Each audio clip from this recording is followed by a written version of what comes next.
Hola, mis hermanos en la fe de Cristo Jesús. Somos Carlos Vargas y Janet Mancera, siervos y atalayas del Señor y Salvador Cristo Jesús.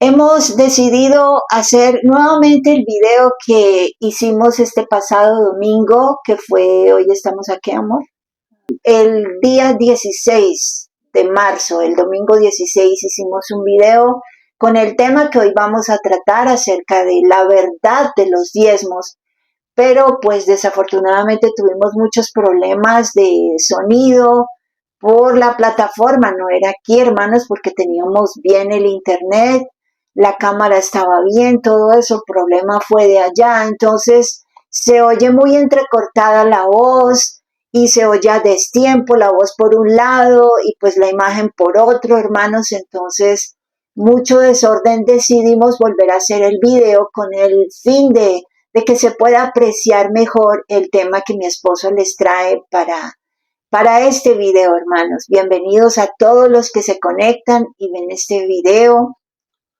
que ojalá sea de bendición para todos, hermanos y hermanas, para ustedes y para nosotros, para los que lo estén viendo en este momento y los que después lo verán en diferido también.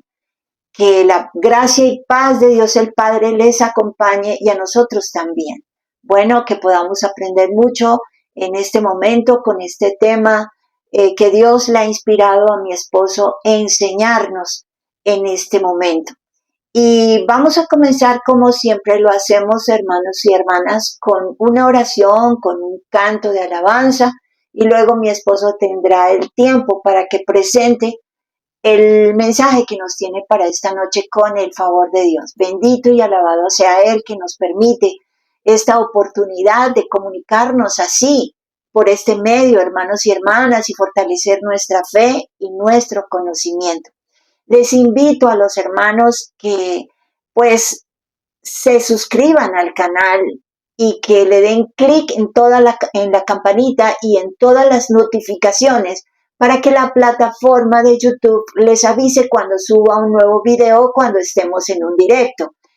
Tengo dos canales, hermanos. Este se llama Janet Mancera, tiene mi nombre, se escribe Janeth Mancera con C. Lo ubican como @Janet Mancera, todo seguido en minúscula. El otro canal se llama Jesucristo es la salvación. Lo ubican como @Jesucristo es la salvación, todo seguido en minúscula y los números 7073.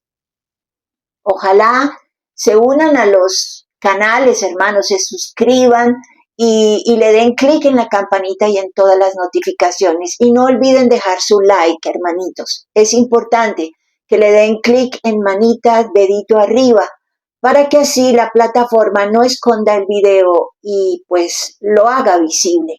Y ayúdenos a compartirlo, hermanitos. Es importante que ayudemos a despertar a más hermanos para que abran sus ojos y se den cuenta de la verdad y no sean más engañados y pues salgan de ese sistema de mentiras en el que estamos, hermanos y hermanas, y seamos libres en Cristo Jesús aprendiendo la verdad que está en la palabra de Dios, en la Santa Biblia, hermanitos. Estudiémosla todos los días, en la mañana, al mediodía o en la noche. Saquemos tiempo, hermanos. Acá está la verdad de la palabra de Dios y es la que nos hace libres de caer en engaños y en mentiras. Surgieron las Biblias antiguas, las versiones de la Biblia antigua, como por ejemplo la Casiodoro de Reina de 1569 o la Reina Valera de 1960, que son las versiones más antiguas, más puras, en las que yo personalmente confío. No confío en las versiones nuevas porque las han tergiversado para engañar y apoyar el discurso mentiroso de Babilonia la Grande, la comercial y la religiosa. Bueno, bienvenidos, hermanos, los que se acaban de unir y que están viendo este video en este momento.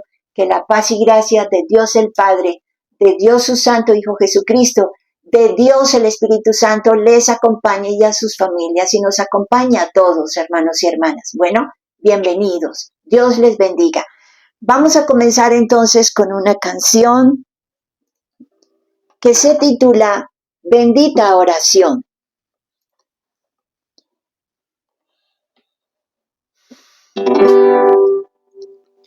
Si tú hablas con Dios, las cosas cambiarán orando. Cualquier necesidad, Dios la resolverá orando.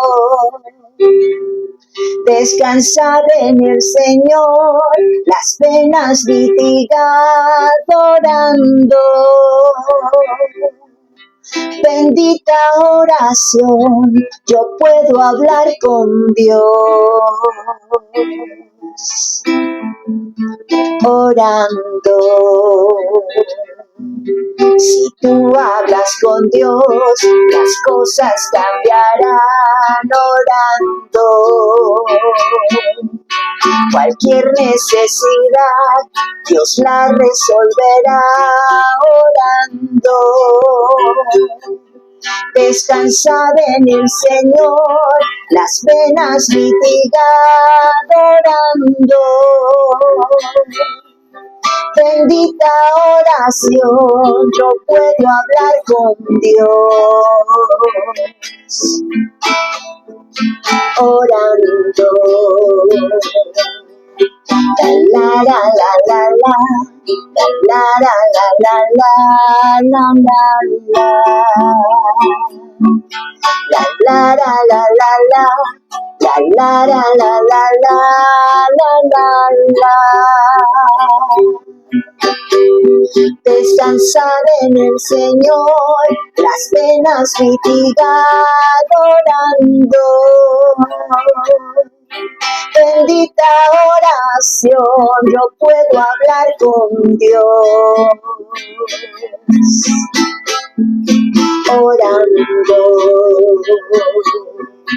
Bendita oración, yo puedo hablar con Dios. Orando.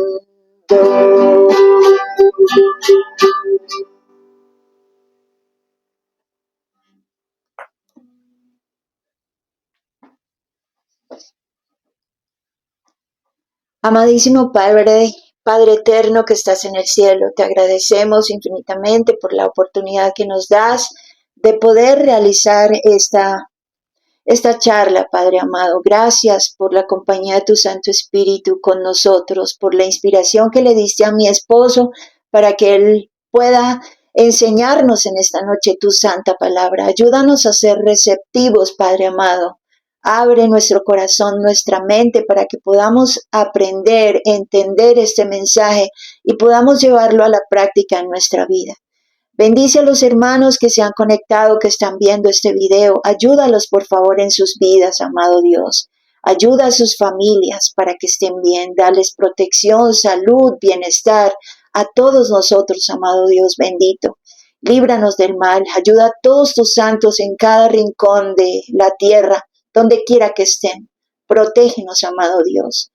Y ayúdanos con la compañía sagrada de tu Santo Espíritu en este momento para comprender este bello mensaje que mi esposo va a compartirnos en esta noche.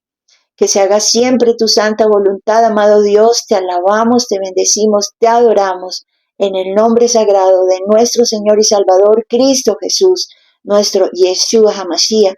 Amén y amén. Bueno, mis hermanos, el tiempo es de mi esposo y pues nada, amor, comienza con tu presentación en esta noche. Ok, con gusto.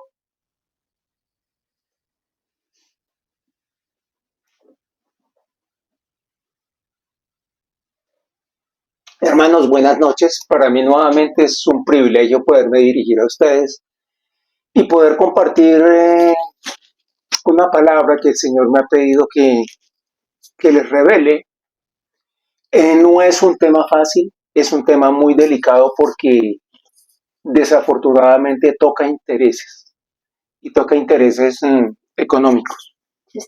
toca intereses económicos y pues obviamente vienen unas críticas muy fuertes. Mi esposa ha recibido críticas muy fuertes por hablar de temas un poco delicados que concierne al nuevo orden mundial.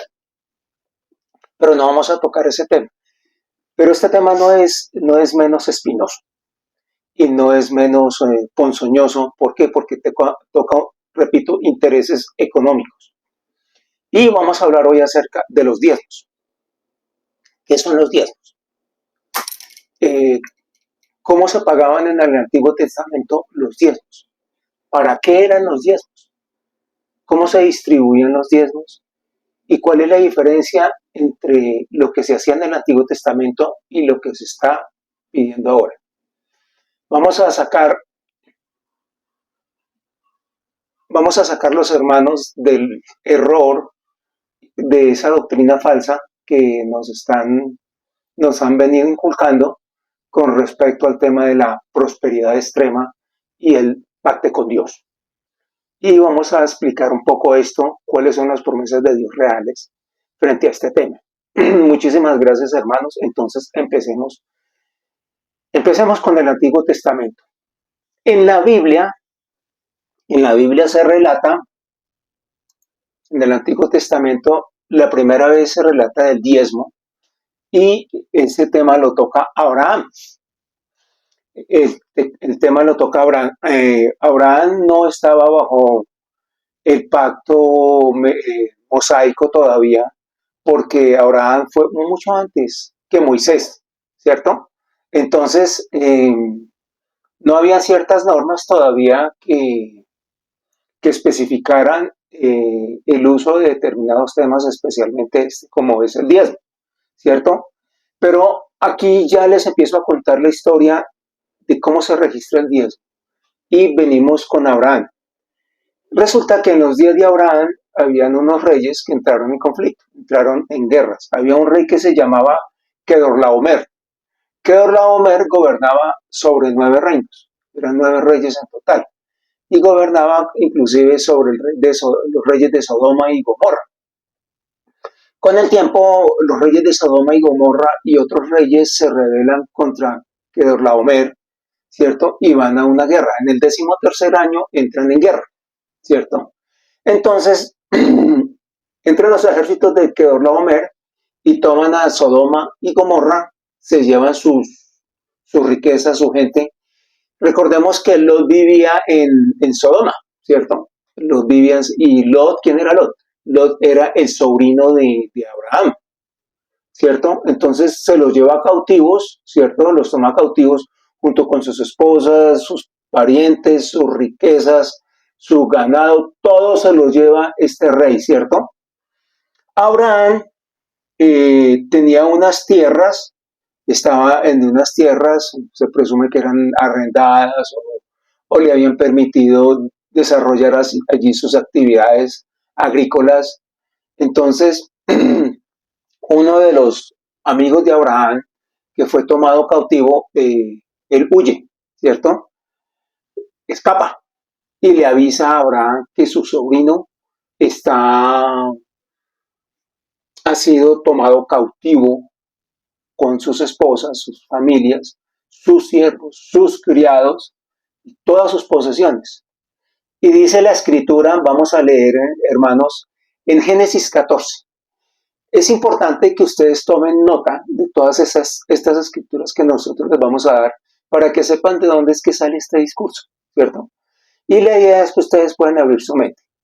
Les instamos primero a que busquen la guía de Dios a través del Espíritu Santo y lean. Nuestra invitación es a que no coman entero. Siempre cuestionen, siempre pregunten, ¿por qué esto? ¿Por qué aquello? Y repito, no coman entero. Simplemente entren a investigar. Ustedes pueden investigar y por eso les vamos a dar estas escrituras para que ustedes puedan investigar.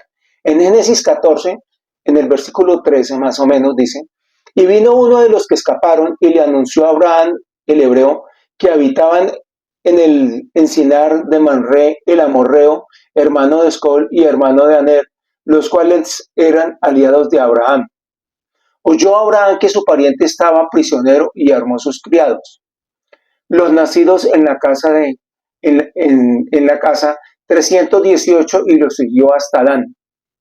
Cayó sobre ellos de noche él y sus siervos y les atacó y les fue siguiendo hasta Job al norte de Damasco y recobró todos los bienes y también a Lot, sus parientes y sus familias y a las mujeres y demás gente. O sea, Abraham entró en guerra y recuperó sus bienes, ¿cierto? Los recuperó.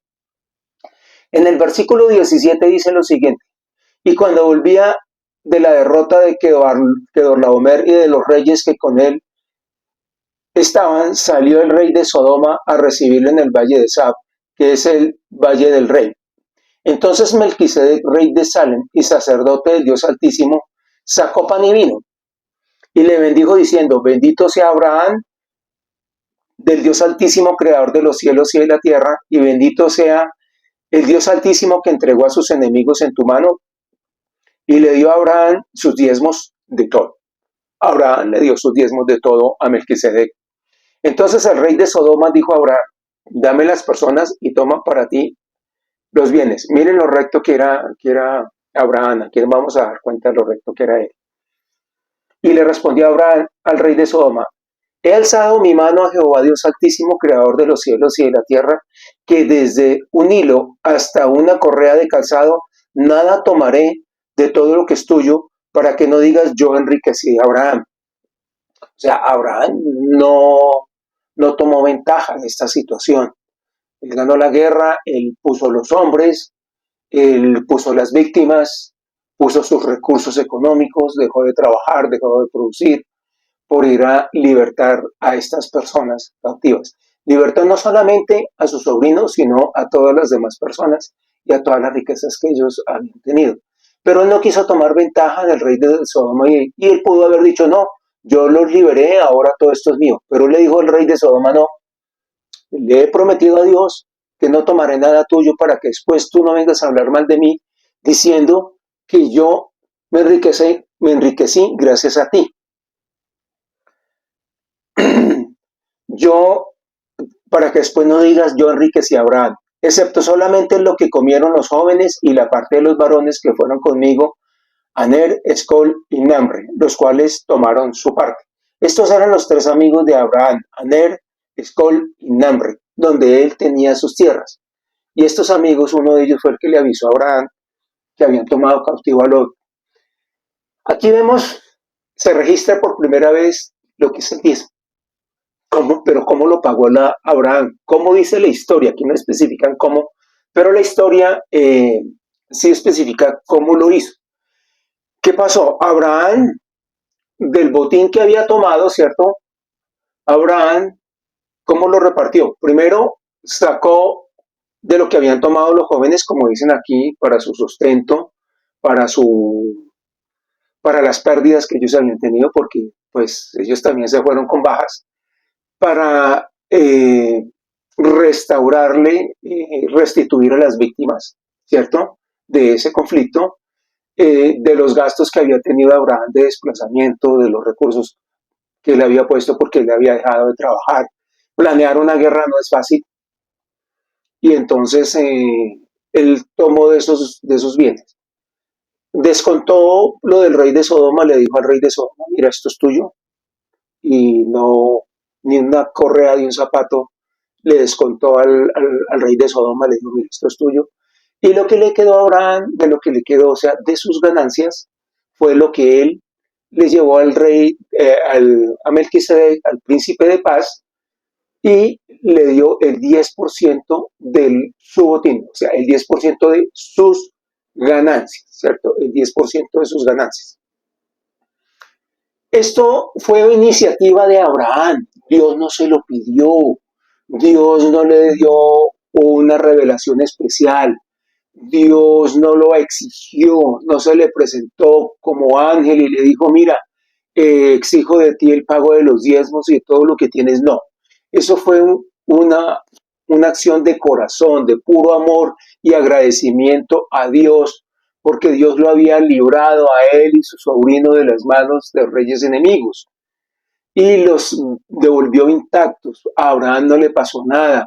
Pueda que haya tenido bajas en su ejército, pero a él no le pasó nada ni a sus amigos tampoco. Entonces él, en agradecimiento a Dios, le da el 10% a través de Melquisedec, gran sumo sacerdote. Esto el apóstol Pablo vuelve y lo ratifica en Hebreos. Anoten, hermanos, escriban Hebreos 7 del 1 al 4 y dice lo siguiente. Dice, porque este rey porque este Melquisedec, rey de Salem, era un rey, sacerdote del Dios Altísimo, que salió a recibir a Abraham, que volvía de la derrota de los reyes, y le bendijo, a quien asimismo dio a Abraham los diezmos de todo nombre. Significa primeramente rey de justicia y también rey de Salem. Esto es rey de paz. Miren los títulos que tenía Melquisedec. Sí sería de justo este hombre. Sin padre, sin madre, ni genealogía, que ni tiene principio de días ni fin de vida, sino que hecho semejante al Hijo de Dios, permanece sacerdote para siempre. Considerad pues cuán grande era este a quien aún Abraham, el patriarca, dio diezmos del botín. O sea, era un hombre muy poderoso espiritualmente. No tenemos registros de quién lo ordenó como sacerdote, pero se sabe que era semejante al Salvador, ¿cierto? En su manera de proceder. Entonces, vemos ahí cómo empieza el diezmo. Después viene un segundo ejemplo, Jacob. Jacob era descendiente de Abraham. Acuérdese que el pacto inicia con Abraham, se renueva con Isaac y sigue con Jacob. Entonces Jacob tuvo una revelación una noche cuando dormía y puso sobre su cabeza una piedra, una piedra como almohada y duerme ahí, y esa noche él tiene una revelación donde ve una escalera que sube y baja del cielo, y en esa escalera suben y bajan ángeles. Es cuando él tiene un testimonio de Dios y recuerda todas las cosas que le había enseñado su abuelo Abraham con respecto a las cosas milagrosas que le había hecho en su vida. Entonces, Jacob tenía serios desafíos en ese momento con su suegro. Acuérdense que le tocó pagar por Lea y Raquel más de 14 años de trabajo, muy injustos, casi esclavo, y entonces el suegro era muy ventajoso y quería quedarse con todo lo que le había trabajado.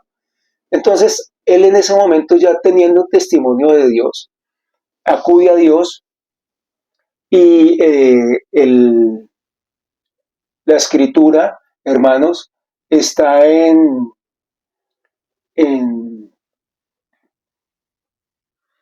Génesis 28-22. Dice, el Señor se le apareció a Jacob en un sueño y le ofreció personalmente las promesas de Abraham, junto con la seguridad que estaría con Jacob, Mesopotamia, y cuando volviese allí. Entonces Jacob promete que si el Señor hace esto, haría lo que el Señor fuera su Dios, lo adoraría y el diezmo le daría. Y esto vamos a leerlo en Génesis 28. Dice, y esta piedra que he puesto por señal será casa de Dios, y todo lo que me des te daré del diezmo. Entonces, ahí es la segunda vez que se menciona el diezmo, cómo lo paga, lo cómo él hace ese convenio con Dios. Repito, Dios por segunda vez no le exige a Jacob el diezmo. No hay registro donde diga que el Señor le exigió en esa revelación que tuvo en ese sueño que pagara diezmos. No, eso fue iniciativa de Jacob. Eso fue una iniciativa de él, una iniciativa de corazón, en agradecimiento, porque ya él tenía un testimonio de Dios. Y él le dijo, si tú me das pan, si tú me das comida, si tú me das protección, si tú me regresas de nuevo a mi casa, yo te reconoceré como mi Dios y te daré el 10% de todo lo que tú me des. Entonces, él recurre al diezmo, ¿cierto? Él recurre a pagar el diezmo, y es como se registra por primera vez por segunda vez lo que es el diezmo. Más tarde, cuando Moisés libera al pueblo de Israel de las garras de Egipto, ¿cierto? Y entran al desierto, recordemos que a pesar de la desobediencia de los israelitas, el Señor siempre los protege. En el desierto, en el día, el calor era más o menos 50 grados, mucho calor, y el Señor en el día los protege y los guía a través de una nube. Ahí va el Señor, en una nube. Pero esa nube tenía un propósito, aparte de guiarlos, era protegerlos. Eran 50 grados. Una persona no puede caminar 3, 4 kilómetros en semejante calor sin entrar en una crisis física.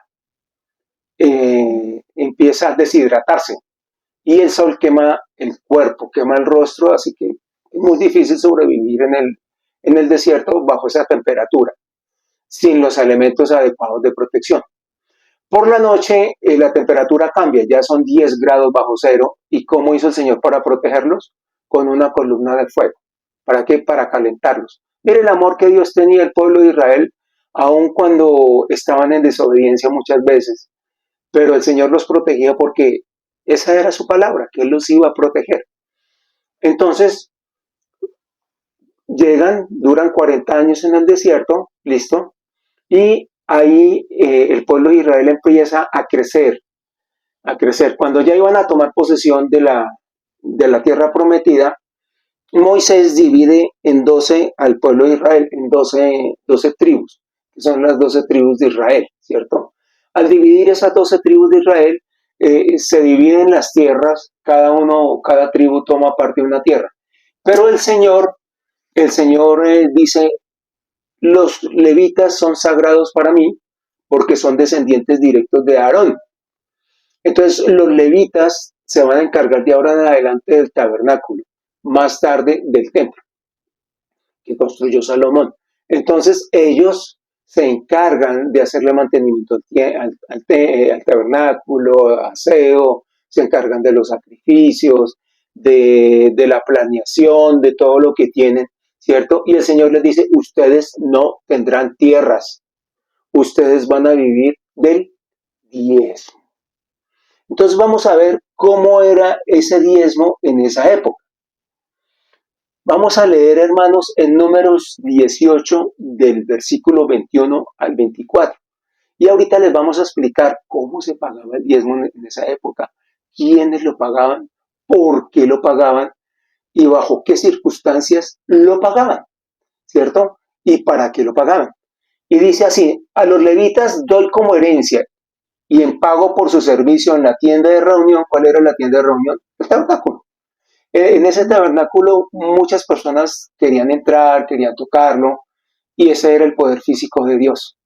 Entonces el Señor requería de un grupo especial para que evitara toda, este, toda esta entradera y salidera del tabernáculo, porque era casi un irrespeto. Y habían personas que no eran muy santas, que querían entrar al tabernáculo, y pues obviamente tocaba guardarlo del pecado, ¿cierto? Entonces, para eso él pone a los levitas. Todos los diezmos de Israel. De ahora en adelante, los demás israelitas no se acercarán a la tienda de reunión, de lo contrario sufrirán las consecuencias de su pecado y morirán. Miren lo que les acabo de decir. Únicamente los levitas servirán en la tienda de reunión, o sea, en el tabernáculo, y cargarán con la culpa de los israelitas. El siguiente es un estatuto perpetuo de todas las generaciones venideras. Los levitas no recibirán herencia entre los israelitas, porque yo les he dado como herencia los diezmos de los israelitas. Esa fue la herencia que el Señor les dejó a los levitas, los diezmos de los israelitas, que ofrecen al Señor como contribución. Por eso he decidido que no tengan herencia entre los israelitas. El Señor fue muy claro.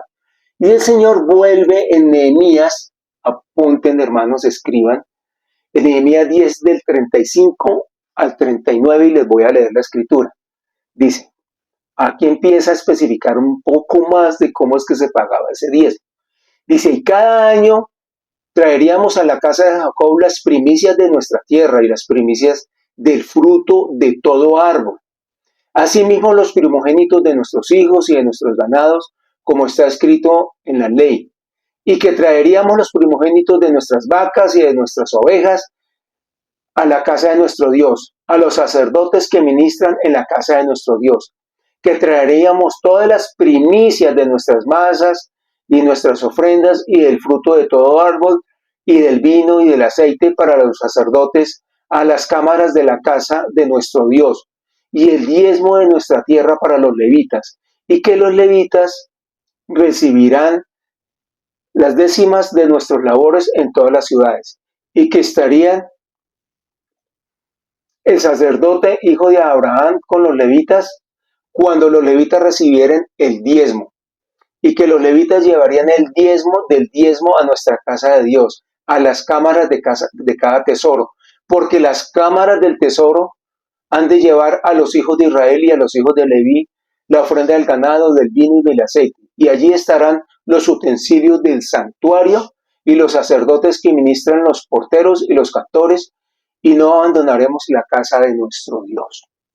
Entonces aquí vemos una vez más que es a los levitas quienes tienen el poder y la autoridad para la recolección de esos diezmos.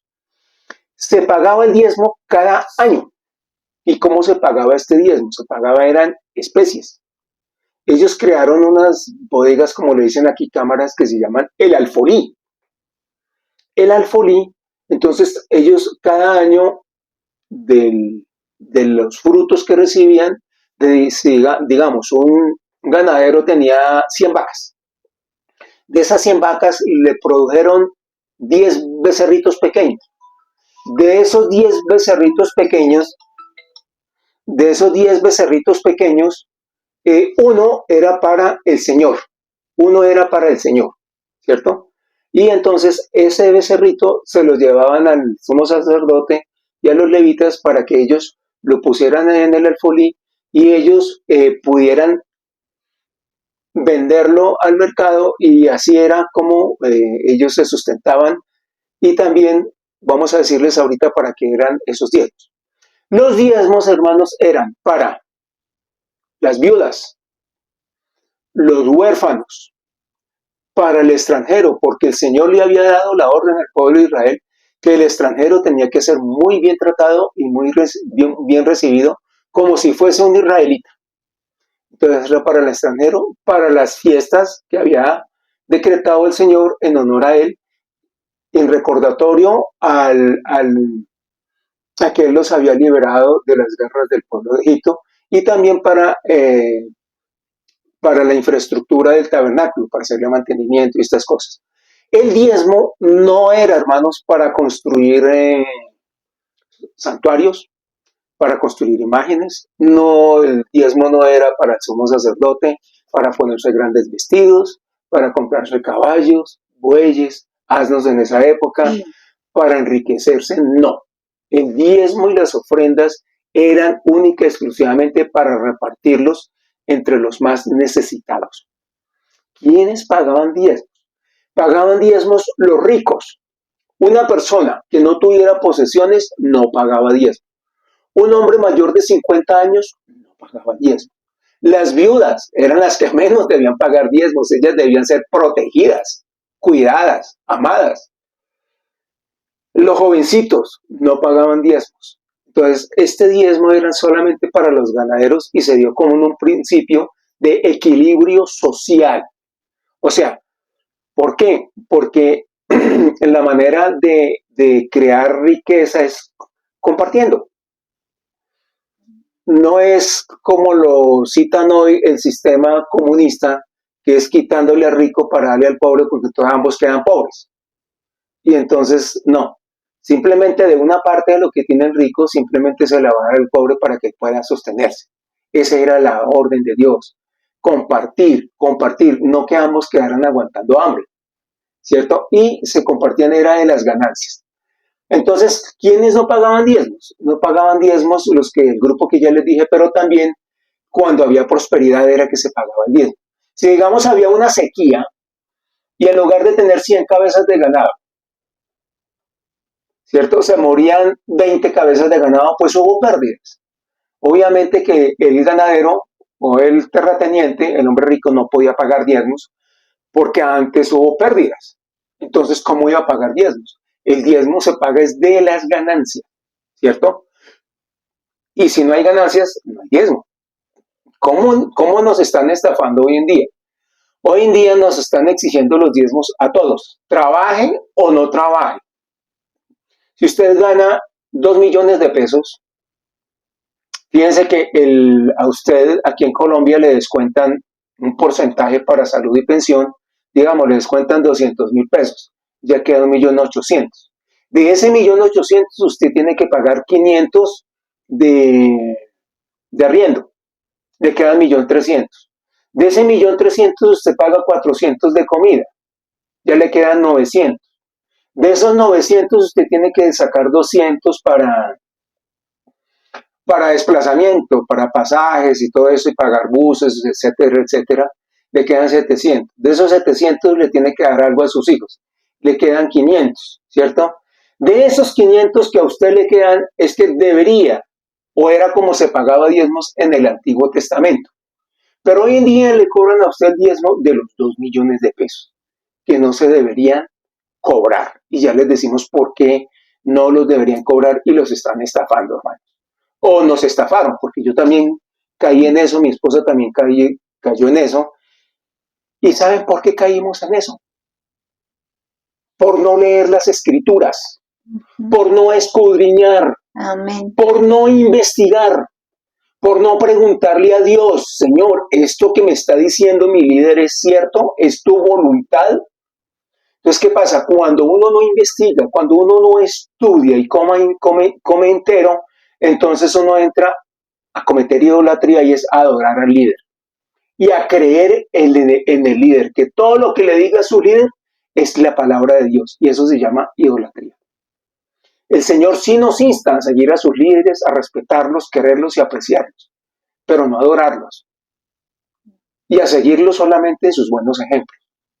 En eso sí nos insta el Señor. Amén. Entonces, el diezmo también se pagaba en especies, hermano. No era en dinero, era en especies. Entonces, ¿y quién recibía los diezmos? Los levitas. El sacerdocio de Aarón. Eran los levitas, ¿cierto? Ese era el orden para pagar los diezmos. Esa era la manera en que se pagaban los diezmos. Y era un impuesto. Un impuesto para combatir la pobreza y para que los ricos aprendieran a compartir de sus ganancias, ¿cierto? Y era poquito, fíjense que no era sino el 10%. ¿Listo? Entonces, hermanos, ahí es donde viene la historia del diezmo, ¿cierto? Entonces, voy a buscarles algo aquí en Malaquías, qué es lo que está pasando con esta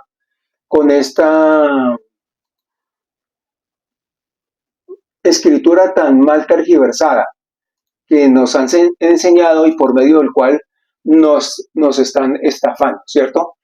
Resulta que en el año 587 a.C. viene el rey Nabucodonosor con un ejército grandísimo.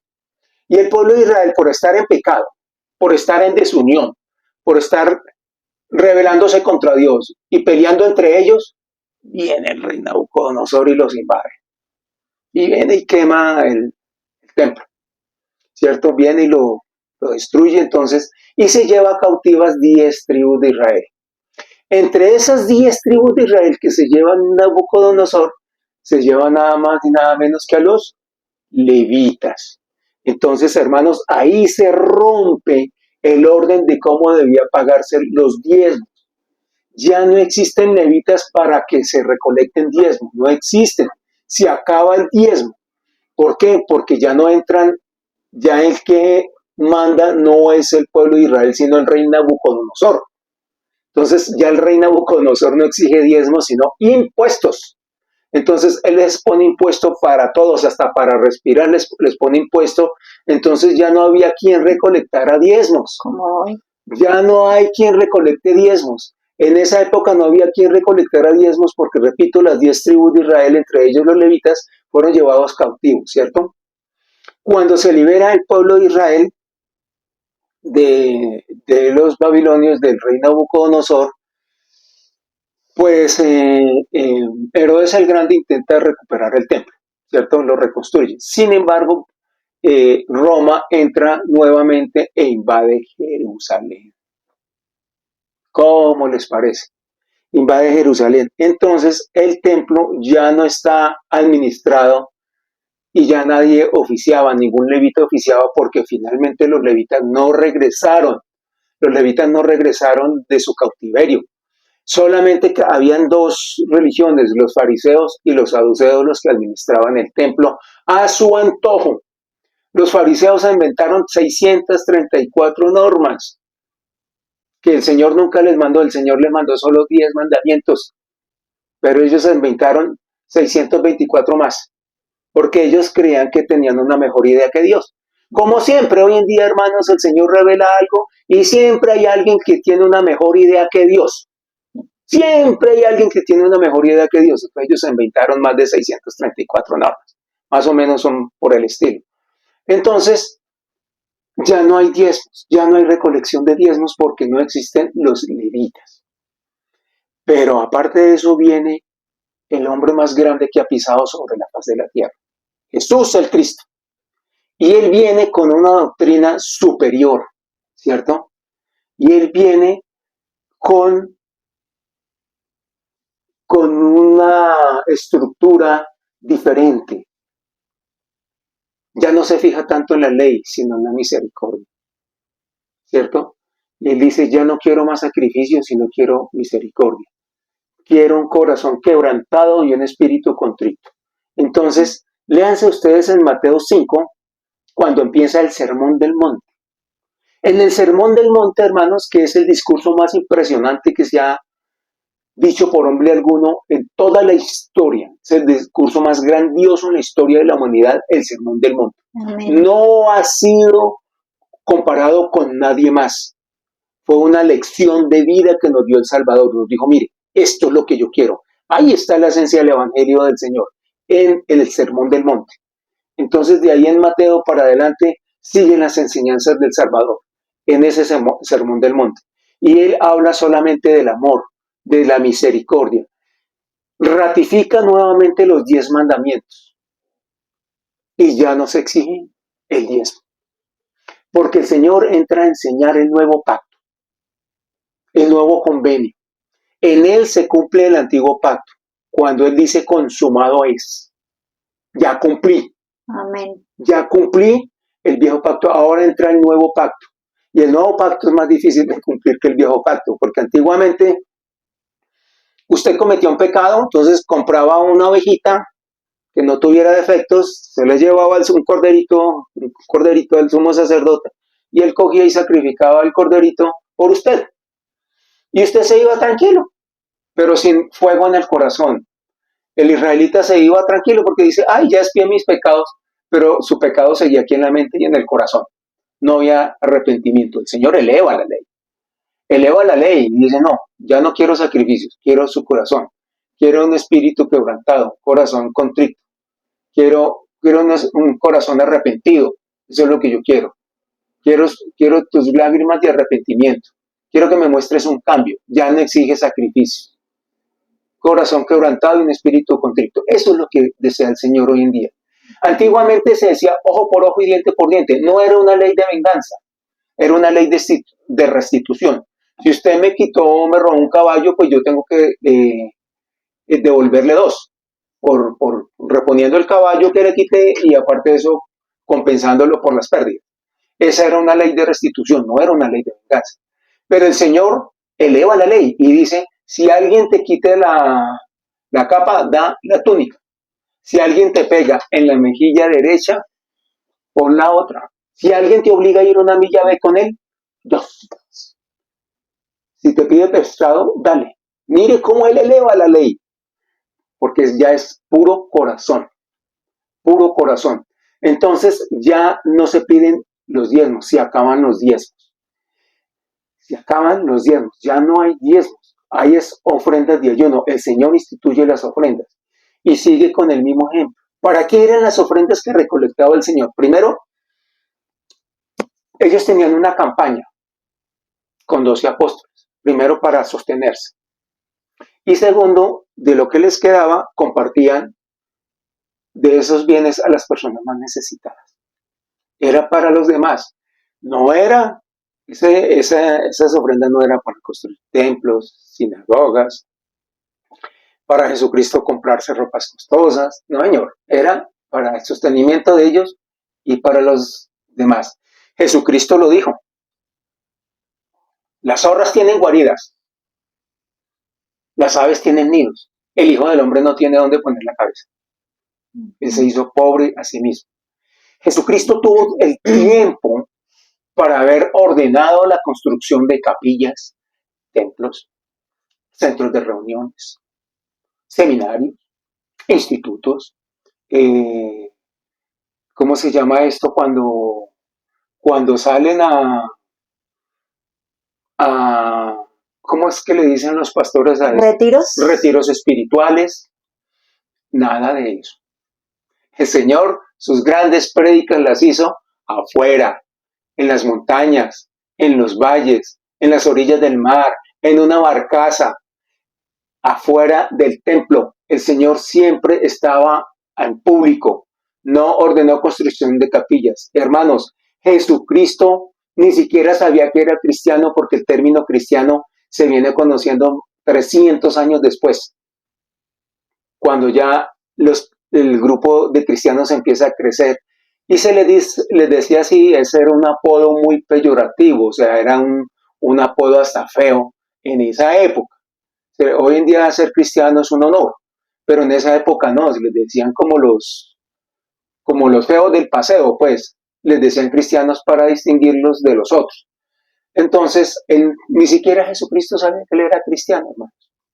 Jesucristo no era católico, Jesucristo no era adventista, Jesucristo no era menonita, no era de la iglesia del séptimo día, Jesucristo no era mormón, Jesucristo no era testigo de Jehová, ni pentecostal. Jesucristo no era nada de eso. Era el Hijo de Dios que vino a darnos las buenas nuevas de cómo llegar a la presencia del Señor. Amén. ¿Cierto? A eso fue que Él vino, a traer paz, ¿cierto? Y a reconciliarnos con Dios. Él vino a eso. Entonces, ahí, con el nuevo pacto, cuando Él muere, fíjense que sucede algo cuando Él muere. La tierra tiembla y el velo del templo se rompe. El velo del templo no era como una cortinita que ustedes la ven aquí atrás. El velo del templo era de grueso aproximadamente unos 10 centímetros y medía unos varios metros, de modo que romperlo no era fácil. Moverlo se requerían personas de un lado y del otro para poderlo mover, de lo pesado que era. No cualquiera podía romper ese velo, porque era muy pesado. Ni siquiera dos juntas de bueyes tirando de un lado al otro lo podían romper de lo fuerte que era. Era un velo cosido a mano. Y el único que podía entrar ahí era el sumo sacerdote para expiar los pecados de la gente a través del sacrificio de un corderito, ¿cierto? ¿Qué pasa? Cuando Cristo muere, la tierra tiembla y el velo del templo se rasga en dos y queda abierto el santuario. Que esto tiene un significado grande, que ya no se necesita el sumo sacerdote, ya no se necesita el sacrificio, porque ahora la relación es con Dios directamente, porque la deuda ha sido pagada. Amén. Ya Dios nos vuelve a mirar nuevamente con beneplácito, porque su Hijo pagó por nosotros. Ya usted tiene acceso al cielo, hermano, directamente, sin intermediarios, sin nadie que lo controle, sin nadie que juegue con su mente, sin nadie que le meta ideas raras en su cabeza. En la relación es directamente con Dios, a través de nuestro Señor Jesucristo. ¿Listo? Entonces, el Señor nos advierte. En Mateo 24 nos advierte de eso, de lo siguiente. Dice, porque se levantarán falsos cristos y falsos profetas, y harán grandes señales, prodigios, de tal manera que engañen si fuere posible a los escogidos. Él nos advirtió de esto. Van a venir falsos cristos, falsos profetas, y van a engañar inclusive a los elegidos. A los puros de corazón los van a engañar también. Hay una doctrina perversa que es herética y nace de esta escritura. Vamos a leer Malaquías 3 del 8 al 11. ¿Cómo es que nos sacan los diezmos? ¿Cómo es que nos manipulan con los diezmos? Con esta escritura, y les vamos a explicar el contexto. Hermanos, para nosotros o para ustedes poder leer las escrituras tienen que hacerlo bajo ciertos parámetros. Uno, con la firme convicción de que quiere conocer a Dios. Dos, bajo oración, pidiendo la guía del Espíritu Santo. Usted no puede leer la Biblia como lee cualquier libro. Tiene que leérselo bajo la influencia del Espíritu Santo. Y tercero, tiene que leerse el contexto histórico de cómo se produjo esa escritura.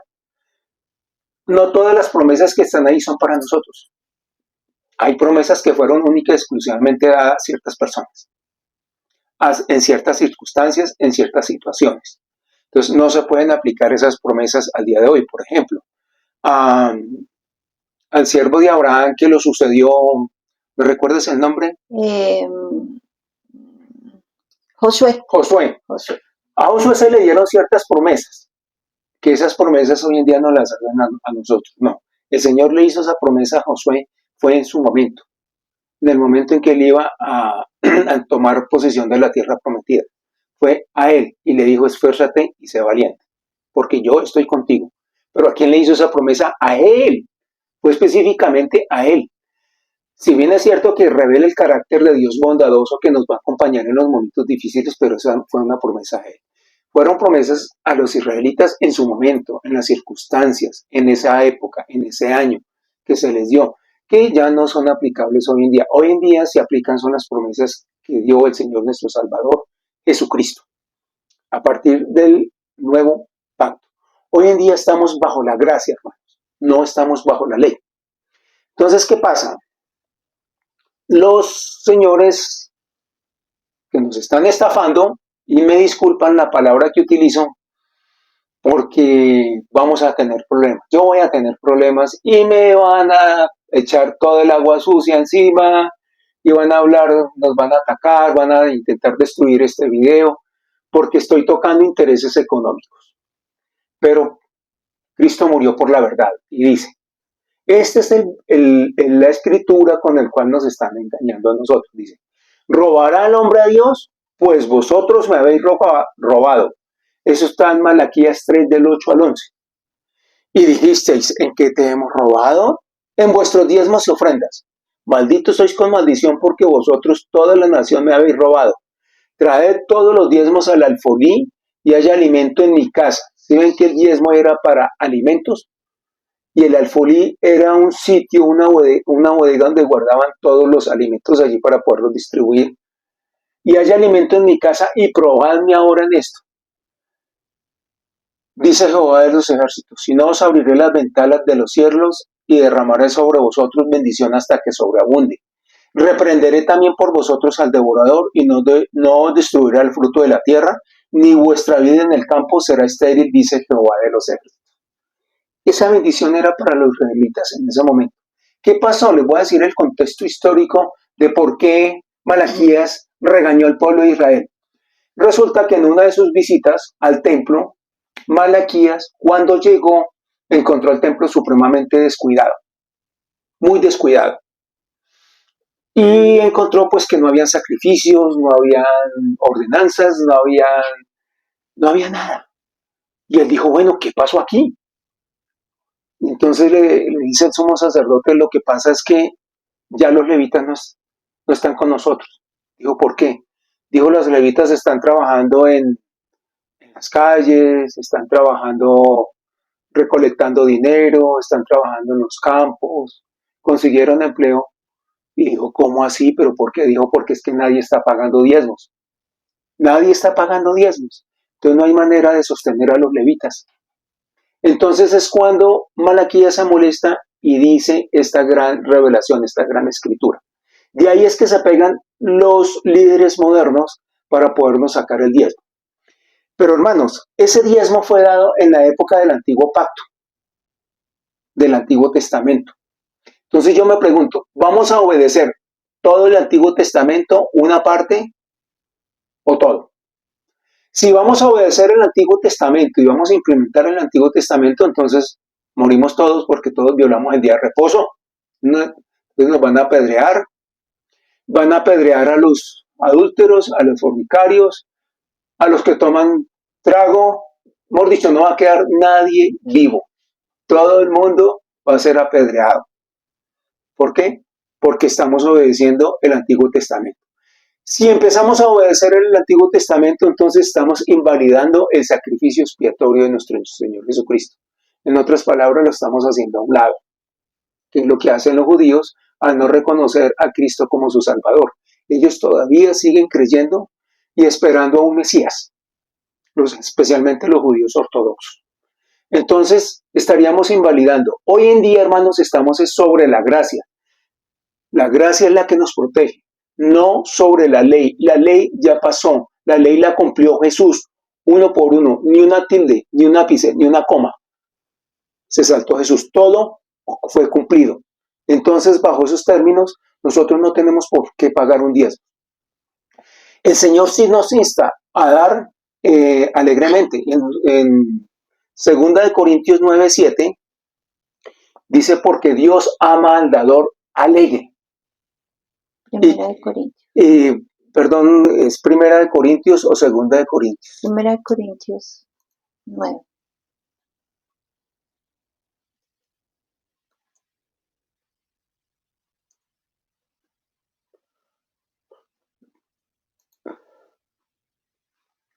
No, Segunda de Corintios 9:7. En segunda dice, cada uno debe dar según lo que haya decidido en su corazón y no de mala gana o a la fuerza, porque Dios ama al dador alegre. O sea, cada uno dé como propuso en su corazón. Dios ama al dador alegre. El Señor ya no le pide a usted el 10%, le pide todo su corazón, toda su fuerza, toda su energía. Y el Señor lo resume en los dos grandes mandamientos. Amarás al Señor tu Dios con todo tu corazón, alma, mente y fuerza. Y el segundo mandamiento es semejante. Amarás a tu prójimo como a ti mismo. De esas dos leyes dependen la ley y los profetas, dice el Señor. Entonces, el Señor lo que está requiriendo de usted, hermanos, de mí, de mi esposa y de todos nosotros, es una mente 100% entregada al Señor, unas obras 100% al Señor. Si usted está trabajando en una oficina, trabaje, pero trabaje para el Señor, no para un jefe. Cuando usted trabaja para el Señor, la perspectiva cambia. No importa si su jefe lo viene a tratar mal. Usted dice, estoy trabajando para mi Señor. Cuando usted vaya al supermercado, dice, voy a hacer mercado para mi familia, porque mi familia es una hija, son hijos de Dios. Entonces, estoy trabajando para mi familia. Estoy proveyendo para la familia del Señor. Entonces, mire que la perspectiva cambia. El Señor exige el 100% de toda su actitud positiva hacia Él, toda su energía, toda su mente hacia el Señor, no el 10%. Él lo exige todo. Entonces, eso no significa que usted tenga que vender su casa y dárselo al líder de su congregación. Eso es una situación muy mal interpretada. Hoy en día existe una herejía, es una herejía, hermanos, que pacte con Dios. Nos están mostrando el Dios de la prosperidad. Eso es falso. Mire, el Señor solamente promete una cosa, está en Mateo 6:33, y dice, buscad el reino de Dios y su justicia, y lo demás vendrá por añadidura. Esa es la única promesa. Busque el reino de Dios y el Señor nos dará el resto por añadidura. Amén. ¿Cierto? Y el Señor nos hace solamente una promesa. Juan 14:15-21, del 15 al 21. Si me amáis, guardad mis mandamientos. Y el que guarda mis mandamientos será amado por mi Padre. Mi Padre y yo moraremos con Él. Aleluya. Esa es la única promesa que el Señor nos hace. La única promesa que Dios nos hace es vivir la clase de vida que Él tenemos en su reino. Él no nos promete casas, carros, loterías, becas, ganancias ocasionales. Él no nos promete nada de esas cosas. Él no lo prometió. Los pastores modernos están tomando el nombre del Señor en vano al prometer bendiciones que no son de su voluntad. Es como decir, están diciendo, debo 1.000.000 de pesos y el Señor le devolverá 10. ¿Saben a qué equivale eso? Es como coger el brazo del Señor y torcérselo para obligarlo a que lo bendiga a usted. O sea, en otras palabras, están haciendo a Dios como su siervo, su esclavo. Qué equivocados están, hermanos. Eso es una herejía. ¿Saben por qué? Porque el único que bendice es Dios. Dios es el único que bendice. El único. Miren, Dios es soberano. Dios puede hacer lo que quiere, como lo quiere, cuando quiere, en el momento que Él quiere, a la persona que Él quiera. Porque Él es Dios. A Dios no se le chantajea. A Dios no se le manipula, hermanos. Dios es inmanipulable. A Dios se le conquista es de corazón. Por eso él amaba tanto al rey David, porque decía, es que no he encontrado otro hombre como el corazón de David. David tiene un corazón de oro. Eso es lo que ama al Señor. A Dios se le conquista es alabándolo y con un corazón quebrantado, un espíritu contrito. Esa es la manera de usted conquistar a Dios. Con sinceridad. Esa es la clave que tenía el rey David. Al investigar, yo me preguntaba por qué el rey David era tan protegido a pesar de sus errores. Porque el rey David, cuando cometía alguna falta, porque era un ser humano, él sabía cómo volver a conquistar el amor de Dios. Y lo hacía a través de dos cosas, de la alabanza, pero lo hacía de corazón. Y también con un corazón quebrantado, reconociendo que él había fallado al Señor y de manera inmediatamente buscaba restituir el daño que había hecho. Entonces, y él amaba a Dios de corazón. Entonces, por eso el Señor decía, no hay corazón como el de David. Es con el corazón que se conquista a Dios, no con plata. Si fuera con plata, los grandes narcotraficantes ya estarían en el cielo, hermanos. O si nosotros fuera. Entonces, esa es una herejía, estar cobrando y estar diciendo pacte con Dios. Eso no es cierto. Eso es una estafa que le están haciendo. Uno no puede obligar a Dios ni por mucha relación bonita que tenga con Dios. Cuando una persona tiene una relación bonita con Dios, es humilde. Amén. Una persona noble. Es una persona que se le nota en el rostro que tiene una conversión. Y una persona así no va a hacer promesas en el nombre de Dios. Porque no está autorizado para hacer promesas en el nombre de Dios. El único que bendice es Dios, hermanos. Entonces, guarden su dinero. Ya no den más diezmos. Si quieren dar una ofrenda, den la ofrenda. Se la pueden dar a una persona que la necesite. El Señor dice que amarás a tu prójimo. La palabra prójimo viene de la palabra próximo. ¿Quién es el próximo? El más cercano. El más cercano. ¿Quién es el más cercano? Su familia. Amén. Sus hijos, su esposa. Vele por ellos. Vele por su vecino. Ayúdele. Pueda compartir un pan. Ahora, no todo tiene que ser dinero. Hay personas que con un abracito o una llamada, hermano, te queremos, te apreciamos, no tenemos dinero, pero estamos contigo, oraremos por ti. Mira, no tengo mucho alimento en mi casa, pero te voy a dar una libra de chocolate, una libra de arroz. Eso te voy a dar de ofrenda, porque no tengo más. No tengo más. Entonces, hermanos, a eso es lo que hay que hacer. Quiero comentarles un error que nosotros cometimos y que yo cometí. Y que hoy en día yo no me he podido perdonar, hermanos, les confieso. Mire, yo he perdonado muchas cosas por amor a Dios y he detenido mi mano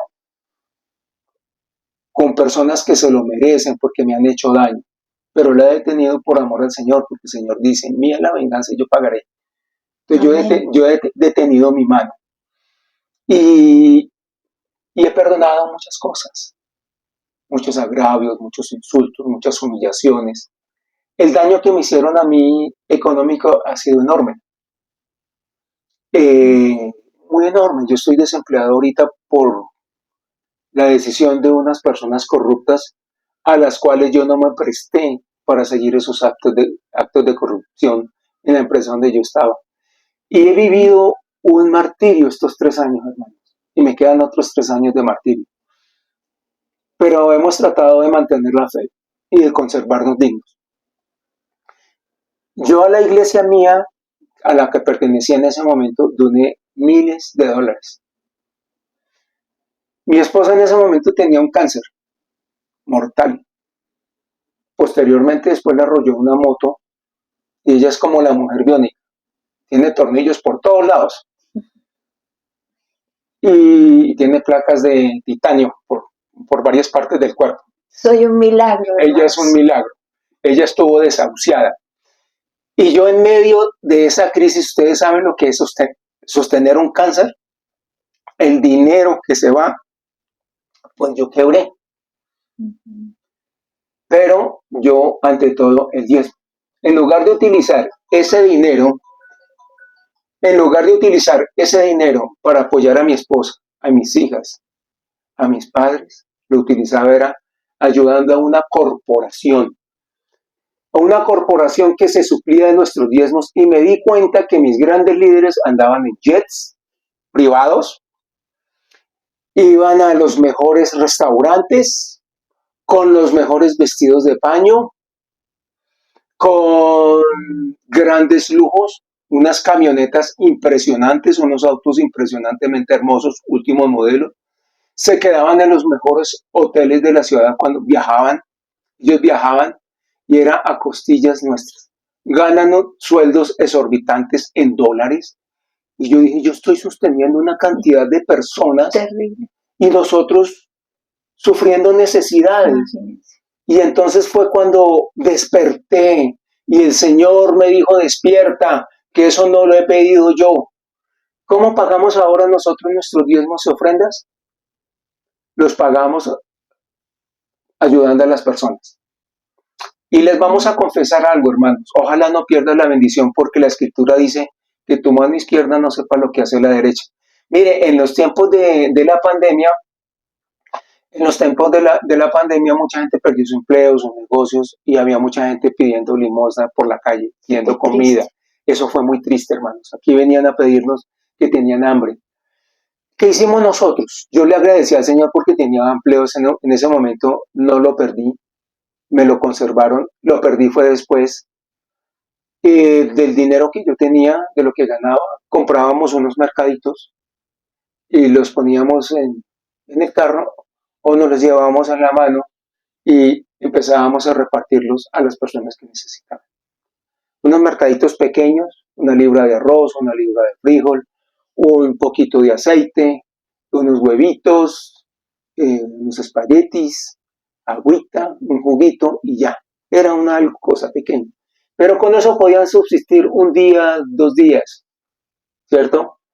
Y se los llevábamos a las familias. Ese es nuestro diezmo hoy en día. Cuando yo hacía Uber, la primera carrera que yo hacía, la primera ganancia, se la daba a una persona pobre. Entonces, cuando había un semáforo y había un viejito pidiendo limosna o una persona con discapacidad, y yo decía, esta persona no puede trabajar ya, está en una silla de ruedas, ¿quién la va a sostener? ¿Quién le va a dar empleo? Entonces yo extendía mi mano y les decía, Señor, ¿usted cree en Dios? Señora, ¿usted cree en Dios? Decía, sí. ¿Usted confía en Él? Decía, sí. En medio de ese dolor por el que estaban pasando, aún tenían el coraje y el valor de decir que se creían en Dios. Pobrecito. Entonces yo extendía mi mano y le decía, el Señor me manda que le dé esto, no me dé las gracias. Cogía y arrancaba. No permitía que me dieran las gracias para no perder la bendición. Ya ahora me quedé sin Uber, me quedé sin trabajo, nadie me da trabajo, pues entonces no puedo dar mucho, hermano. Pero si tuviera, lo daría de corazón y el Señor sabe que es así. Hermanos, sí. Por la edad. Por la edad tiene ya. Una buena hoja de vida. Yo tengo una excelente hoja de vida. Son 10, 12 páginas que tiene mi hoja de vida. Terrible que lo marginen y a uno. Entonces me discriminan por la edad. Entonces, así es Colombia. En Colombia tú mueres a los 35 años de edad laboralmente. Ya después de los 35 años nadie consigue empleo. Terrible. Difícil. Aquí en Colombia. No sé en otros países si será lo mismo, pero aquí en Colombia pasa mucho eso. Entonces, hermanos, el Señor nos dio una gran lección en la pandemia. Fíjense que en la pandemia nadie podía salir, nadie podía ir a las iglesias, nadie. Entonces se acabó la relación con Dios porque usted no estaba metido en cuatro paredes en una iglesia. No, la relación es con Dios. El Señor no está ahí. El Señor no habita en templos, en manos hechos de templos de manos, hechos por manos humanas. Él no habita ahí. Él habita en el corazón de las buenas personas. En nosotros. Y entonces, muchos nos preguntan entonces, ¿a qué religión me una? A ninguna, hermano. A la del Señor Jesucristo. Haga usted equipo con Dios. Esto que estamos haciendo nosotros, nos estamos reuniendo y donde el Señor dice que hay 2 o 3 en su nombre, ahí está Él. Amén. Y eso es su iglesia. Aleluya. Nosotros somos su iglesia, aquellos que aceptamos a Cristo. Así no pertenezcamos a ninguna iglesia, a ninguna religión. Entonces, hermanos, este ha sido mi discurso. El Señor nos dio una gran lección en la pandemia. Casi que elimina las religiones que estaban recolectando dinero. Ya no podían recolectarlo. Pero tenían el descaro de pedirlo por datáfono, por transferencia electrónica, para poderse sostener. Increíble esto, ¿cierto? Hoy en día nosotros vemos pastores con jets privados, con grandes edificaciones. Tremendo. Se jactan de decir, yo tengo 5,000 personas cada domingo. Existe la palabra ven y siembra, que eso es para sacar dinero, le cambiaron la connotación. Existen pastores muy bien vestidos, con joyas, exceso de vanidad, pastoras que se mandan a hacer liposucción con el dinero de los diezmos. Entonces, hermanos, esto no es correcto. Ahora, ¿cómo detectar si una iglesia está malgastando los diezmos? Primero, ofrendas, ya hablamos o las ofrendas. Bueno, pero ellos siguen exigiendo los diezmos. Sí. ¿Cómo se sabe esto? Primero, si hay un sacerdote de la orden de Leví, hay un levita, pues consideren pagar. Considérenlo, pero ya los levitas no existen. Entonces no hay quien recolecte diezmos, ni hay una orden del sacerdocio de Melquisedec recolectando diezmos. No hay levitas, eran los del sacerdocio de Aarón y los levitas los que recolectaban los diezmos. Pero en las iglesias no lo hay, entonces no hay por qué pagar diezmos. Segundo, el diezmo es para las viudas, los huérfanos, los extranjeros, para el mantenimiento del templo y para las fiestas del Señor y para los necesitados, los que necesiten en el momento. Si el pastor, su líder, su obispo, el que sea, no está utilizando el diezmo para ayudar a los pobres y necesitados, se los está quedando él y los está robando, hermanos. Entonces, si usted ve que su diezmo solamente está siendo administrado por la familia del pastor, entonces usted le está dando su platica a una corporación. Hoy en día es un lujo, hoy en día se está poniendo como negocio iglesias. Hay universidades que están formando pastores, porque es un negocio. Entonces forman pastores, ¿cierto? Y se convirtió en un negocio y crean empresas. Entonces el pastor crea su empresa, la esposa es la beneficiaria, los hijos. Si el pastor llega a morir, entonces ¿quién queda al mando de la iglesia? La esposa. Si la esposa llega a morir, los hijos. Y así continúa. ¿Por qué? Porque son empresas multinacionales de la fe, hermano. Se han convertido en eso. Esas corporaciones no son su iglesia. Y ustedes han contribuido y hemos contribuido a enriquecer esas corporaciones. Y esos pastores que andan en jeep privado, en grandes camionetas. Si usted ve que un pastor tiene un empleo o tiene un negocio, pues que viva del negocio. No tiene por qué sacar el diezmo. El apóstol Pablo fue estricto en eso y dijo, hermanos, yo trabajo para mí mismo. Pablo hacía carpas, esas carpas que utilizaban en el desierto, él las hacía, porque él no quería ser una carga para la iglesia. Y él instaba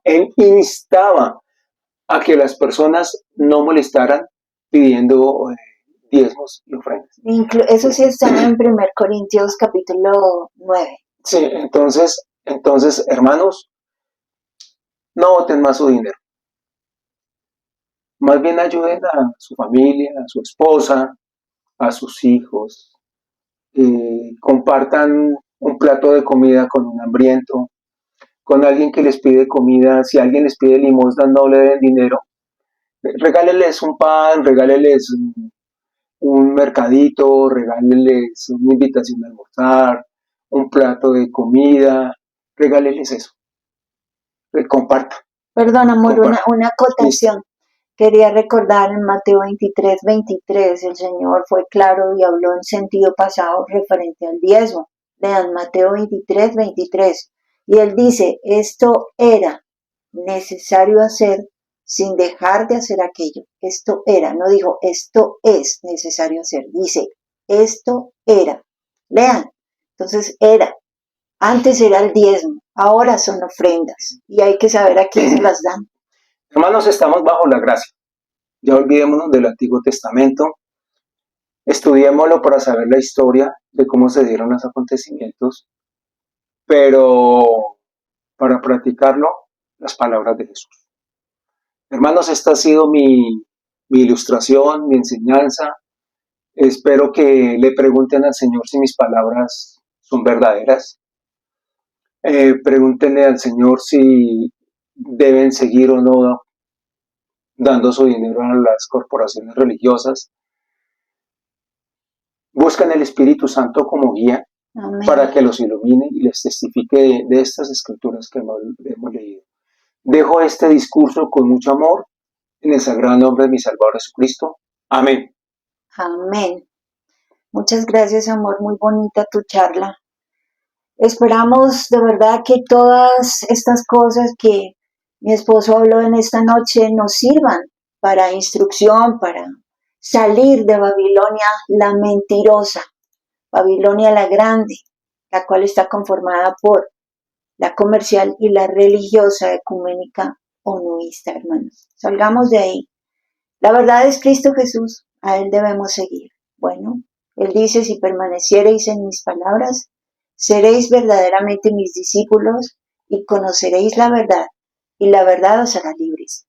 Y sus palabras están en la Santa Biblia, hermanos. Bueno, entonces quería invitarlos para que vean esta lista de videos, hermanos y hermanas, para que las busquen acá en YouTube, en alguno de los dos canales que tengo, y también están en Facebook. Pueden colocar en el buscador de YouTube o de Facebook el nombre del video y mi nombre, y así van a ubicar los videos fácilmente. Recordemos que el pueblo de Dios es llevado cautivo y perece por falta de conocimiento. Por eso los invito para que vean esos videos, hermanos, saquen tiempo para su salvación. Bueno, vean los videos para que aprendan cosas que de pronto no saben y que les van a acercar más a Dios y les van a ayudar a prepararse para el arrebatamiento de la iglesia. Les invito también para que vayan a la descripción del video. Ahí yo dejo los enlaces a mis otros espacios en internet. Ojalá los visiten. Ojalá se unan a alguno de los dos grupos que yo administro, uno en WhatsApp y otro en Telegram, por donde hago publicaciones más a menudo con el objeto de tener a la iglesia informada, apercibida, con los ojos bien abiertos acerca de lo que está pasando en el mundo y que tiene relación con las profecías bíblicas. Recordemos que este sexto milenio ya se está terminando, viene el séptimo, en el que Cristo Jesús va a gobernar con sus santos escogidos. Y tenemos que prepararnos en fe, en santidad y en conocimiento para participar de ese arrebatamiento de la iglesia que va a ocurrir en cualquier momento, hermanos, porque estamos a las puertas de la venida de nuestro Señor Jesucristo. Aleluya. Entonces, hermanos, pues vamos a terminar como comenzamos, con una canción de alabanza a Dios, con una oración. Esperamos que nos podamos seguir conectando de esta manera, hermanos. No se les olvide suscribirse a los canales, darle clic también en la campanita en todas las notificaciones, para que así la plataforma les avise cuando subamos un video nuevo a YouTube o cuando estemos así en directo como este video que hemos grabado. Y bueno, para que se enteren, hermanos, de las cosas que están pasando, porque Ustedes saben que nosotros nos dejamos guiar por el Espíritu Santo. Dice la palabra que los guiados por el Espíritu son los verdaderos hijos de Dios. Y eso hacemos, hermanos, oramos mucho, ayunamos, obviamente lo que predicamos lo aplicamos, porque ¿de qué sirve solo bla, bla, bla y no hacer? Sino que también debemos aplicar. Entonces buscamos la guía del Espíritu Santo para que Él nos oriente acerca de qué tema hablarles, hermanos, compartirles, para que sí podamos estar fortalecidos, nutridos en la buena palabra, la palabra de Dios registrada en la Biblia, y fortalecidos en la fe también. Bueno, entonces vamos a cantar la canción, no sé si se la saben, hermanitos, se llama Señor te necesito, es una canción que cantan en varias iglesias cristianas, pero pues si no se la saben, hermanos, me acompañan con una oración en su corazón, en su mente, y bueno, vamos a orar después. ¿Está bien de volumen? Sí.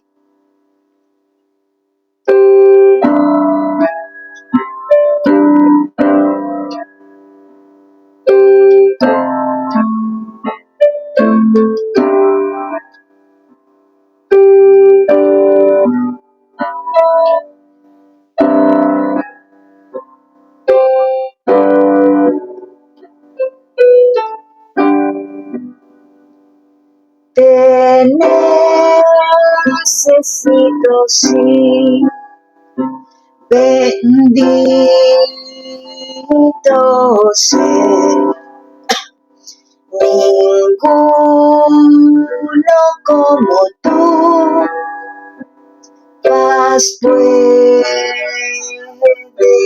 dar. Te necesito, sí, bendito ser. El mal poder no hay si tú estás. Señor, te necesito. Sí, te necesito. Bendíceme, oh Cristo, vendré a ti.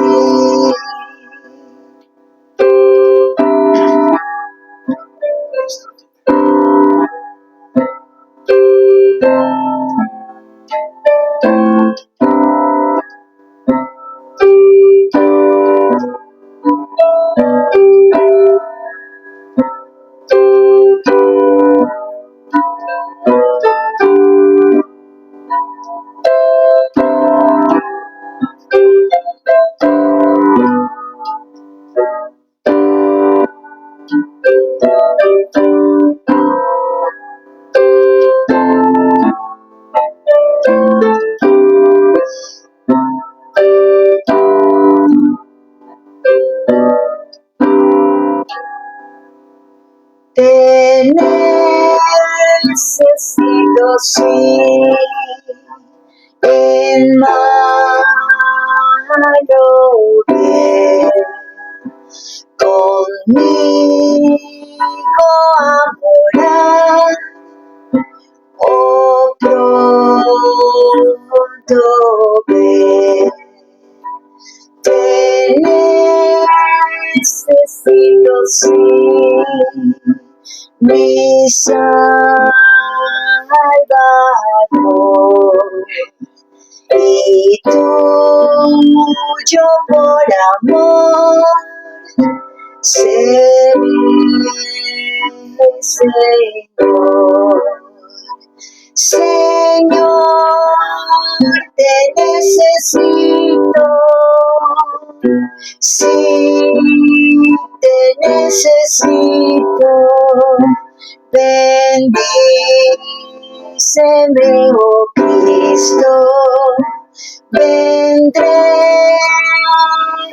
a ti.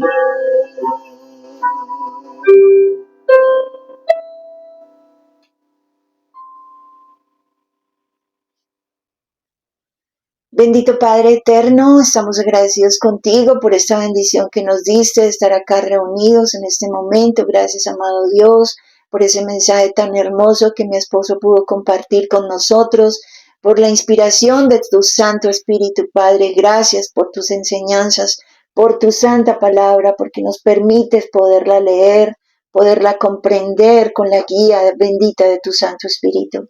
Gracias, amado Dios, ayúdanos a mantenernos en fe, en santidad, en conocimiento, aprendiendo tu palabra, leyéndola cada día para poder aprender más, Padre, para aprender la verdad, para ser libres de caer en los engaños, en las mentiras de este mundo, amado Dios. Bendícenos, bendice a nuestras familias, Padre Celestial. Ayúdalas a acercarse a ti, ábrele su mente, su corazón. Ayúdalos a convertirse, Padre amado, para que así puedan ser salvos también. Bendice a nuestros gobernantes, a nuestros reyes, a nuestros jueces, a nuestros ministros, Padre amado, a nuestros presidentes de la República. Ayúdalos, Padre, para que puedan guiar los países de una manera sabia, de una manera prudente, honesta. Padre amado, ayúdalos, por favor, porque ellos están más expuestos a ser tentados, Padre, por favor. Necesitamos paz en la tierra. Ayúdalos y ayúdalos a conocerte y a conocer a tu Santo Hijo Jesucristo, para que también tengan la oportunidad de arrepentirse y puedan ser salvos también, por favor. Bendice a nuestras familias, acércalas a ti, danos salud, bienestar, protección, amado Dios, a todos los santos en cada rincón de la tierra donde estén, a tus escogidos, Padre, en cada país del mundo, a tus escogidos en Israel también, Padre. Bendícenos, líbranos del mal, protégenos de tanta corrupción, de tanta mentira, de tanta maldad. Rodéanos con tus santos ángeles, amado Padre eterno, y rodea a los niños, protégelos, no dejes que les hagan mal. Bendice a tus santos que están en países difíciles, donde los persiguen, amado Dios. Protégelos, líbralos del mal. Y esperamos con alegría y ojalá pronto ese llamado tuyo con tu voz como trompeta, llamándonos a tu santa presencia en el arrebatamiento, Padre. Ayúdanos a lograrlo, a poder estar en tu santa presencia y ojalá con nuestras familias también, con nuestros seres queridos. Que se haga siempre tu santa voluntad, amado Dios, en el nombre sagrado de nuestro Señor y Salvador Cristo Jesús, nuestro Yeshua HaMashiach. Amén y amén. Amén. Chao, hermanitos. Dios los bendiga.